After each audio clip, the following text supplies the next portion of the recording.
ছোট বাচ্চারা কিছুই বুঝে না, আমাদের বড়দের এটা একটা ভুল ধারণা।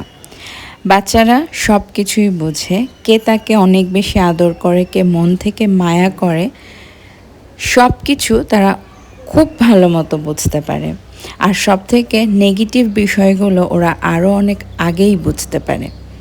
তাই বাচ্চারা কিছু বোঝে না, তাদের সামনে হুট করে একটা কথা বলে ফেলা, নেগেটিভ পজিটিভ না চিন্তা করে, এটা কোনোভাবেই ঠিক না। তারা কিন্তু অনেকটাই বোঝে এবং সেই জিনিসগুলোকেই তারা আবার রিপিট করে। বড়দের দেখেই তারা এত ফাস্ট শিখতে পারে সব কিছু, সেগুলোকে আবার তারা রিপিট করে। এজন্য নেগেটিভ বিষয়গুলো বাচ্চাদের সামনে একদমই না, সবসময় চেষ্টা করতে হবে পজিটিভ যে জিনিসগুলো তাদের সামনে প্রেজেন্ট করার জন্য। আজকে ছাদ বাগানে গেলাম, এত পুঁইশাক হয়েছে মাশাআল্লাহ বৃষ্টিতে। অনেক পুঁইশাক আজকে উঠালাম, তারপরেও আরও অনেক পুঁইশাক রয়ে গিয়েছে। আর এখন বৃষ্টিতে ছাদ বাগানটা একদম সবুজে সবুজে ভরা, দেখলেও মনের একটা শান্তি লাগে।